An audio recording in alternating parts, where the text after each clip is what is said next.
欢迎收听 The Deep Dive。今天我们要来聊聊一个你肯定非常熟悉的台湾品牌华硕 ASUS。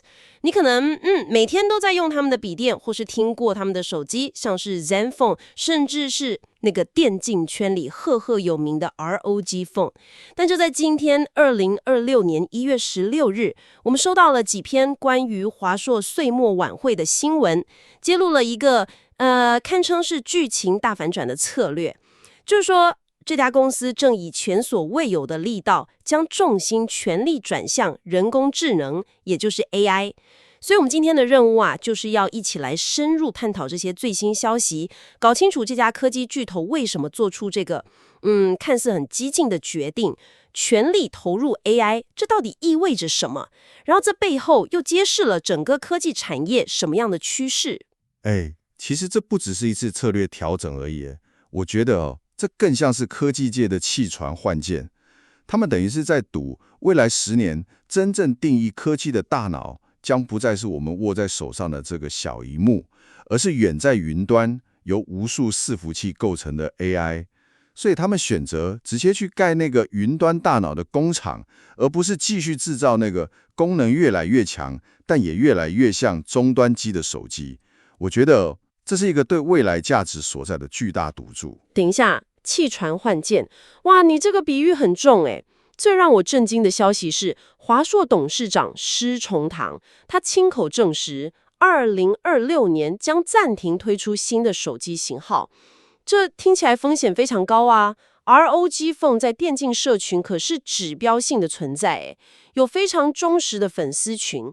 他们真的舍得直接放掉这块辛苦打洽的江山吗？这会不会太过激进，甚至可能伤害到品牌长久建立起来的形象？你的疑问完全切中要害，这也是市场第一个反应。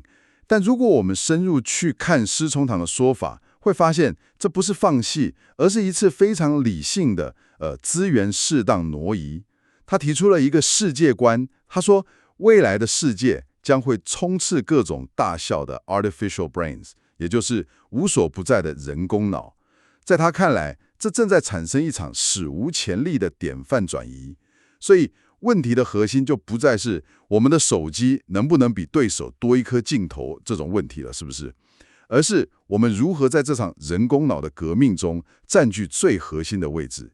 手机市场的竞争其实已经是红海中的红海，规格战、价格战，然后那个利润空间被极度压缩，继续投巨额的研发资源去争取那微小的市占率提升，机会成本真的太高了。我明白了，所以这不是一个关于失败或撤退的故事，而是一个关于机会成本的选择哈。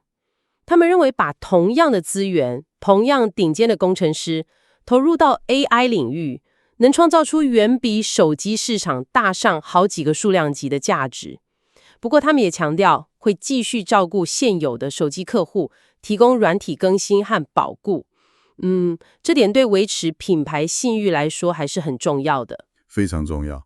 这显示了他们不是鲁莽的砍掉业务，而是有计划地将资源重新部署到一个已经看到明确回报的战场上。好，那既然旧的战场要暂时休兵，新的战场战况如何？你刚说他们看到了明确的回报，这些被挪移的资源究竟要去哪里发光发热？数据上看得出来吗？数据非常惊人，而且这就是整个故事的关键。他们不是哭喊全力投入 AI 这个口号，而是已经在这个领域，特别是 AI 伺服器业务上取得了一飞冲天的成绩。我们来看几个报道中揭露的数字。华硕的伺服器业务在2025年，也就是去年，年营收首次突破了新台币1000亿元。1000亿，哇！我来补充一下这个数字的概念哈。对一下像华硕这样产品线非常多元的公司，有笔电、主机板、显示卡、路由器等等的，单单一个伺服器业务，在2025年第3季就已经能占到全公司单季营收的20%。这等于是告诉整个市场，我们未来的成长故事主角就是它了。没错，而且成长速度更可怕。光是2025这一年，伺服器业务就成长超过100%，直接翻了1倍。然后他们内部还设定2026年的目标，要在成长至少50%以上。这就解释了为什么我们看到，即便手机市场竞争激烈，华硕2025年全年的集团营收还能达到7389.1亿元，创下历史新高。原来背后有这么一个超级涡轮引擎在驱动。所以这根本不是从零开始，而是将公司的资源全部加码到一个已经进入起飞轨道的火箭上。完全正确。而且他们不只能做二线或白牌的伺服器哦。报道特别提到，华硕是第一波推出辉达、NVIDIA 最新最强大的 B300 和 GB300 伺服器的厂商。这代表什么？这代表他们的研发能力是跟辉达这种产业巨擘同步的，能够在第一时间把最先进的技术商品化，并且已经成功打入了那些国际级的云端服务供应商 CSP 客户。这点很重要，因为那些大型云端公司，像是 Google、Amazon、Microsoft， 他们才是 AI 服务器最大的买家。能打进他们的供应链，就等于拿到了进入 AI 军火库核心的门票。对，而且这里最巧妙的地方在于，他们不只是卖硬体。施崇棠提到，他们正在打造一个所谓端到端 end-to-end 的 AI Factory、AI 工厂服务。这就像，你不是去买一辆预先造好的车，而是你告诉华硕，你需要一支 F1 赛车队。他们可以从赛车的设计、客制化制造，到后勤维修，甚至利用他们遍布全球的2200个服务中心，帮你组建整个团队。这是一种远比单纯卖铁盒子更高价值的商业模式。听起来前景一片大好，但这个故事是不是太顺利了点？全力冲刺 AI 服务器，等于是把所有鸡蛋都放进了 AI 这个篮子里。现在全世界都知道， AI 最耗资源的就是那个高频宽记忆体 HBM， 全球都在抢。这种疯狂的军备竞赛，难道没有对华硕的其他业务，比如他们赖以为生的笔电和显示卡，造成排挤效用吗？这不是在挖东墙补西墙吗？你这个问题非常尖锐。施崇棠本人也坦白承认了，他说 AI 服务器确实像个巨大的资源黑洞，抢走了大量的记忆体产能，导致非 AI 领域的产品线都面临供应上的严峻挑战。但他接下来的观点很有趣，他说这是挑战，也可能是机会。这要怎么解读？缺货怎么会是机会？他的逻辑是这样的：首先，在公司内部，这会逼着他们回到设计的根本，透过更聪明的研发规划，调整产品的销售组合，还有更精细的供应链管理来应对。其次，对市场来说，供不应求最直接的反应就是价格，它也暗示调涨价格是可能的选项之一。但最关键的是第三点，也就是他们的供应链地位。有一则报道提到一个非常重要的资讯，在全球 PC 品牌中，只有4家能够获得记忆体大厂的优先供货，而华硕是其中之一，而且是台湾唯一的一家。据说这是因为他们跟三星这类记忆体巨头一直维持着非常深厚的合作关系。哇，这就是护城河了。在人人都在喊缺料的时候，谁能稳定拿到货，谁就能定价权，谁就能抢占市占率。正是如此。所以这个普遍性的产业挑战，反而可能变成华硕巩固自己市场地位的机会。他们可以利用这个优势，确保自己的高阶产品线供货无虞，甚至可能因此侵蚀那些拿不到货的竞争对手的市场。不过，能够优先拿到货源当然是巨大的优势，但这也像一把双面刃吧？这是不是意味着华硕未来的命脉会更紧密地被这些记忆体大厂绑住？如果有一天三星或海力斯的策略一改变，或是地缘政治出现什么变化，华硕的整个 AI 帝国计划不就等于建立在一个相对脆弱的基础上了？这是个非常实际的风险，也是所有硬体厂的共同焦虑。这确实是一个赌注，赌的是他们过去数十年建立的供应链关系足够稳固。短期来看，这个优先供货权是一道强大的护城河，让他们在竞争中取得领先。但长期来看，如何让供应链更多元化，或是透过设计来降低对特定高阶零件的依赖，绝对会是他们未来几年重要的课题。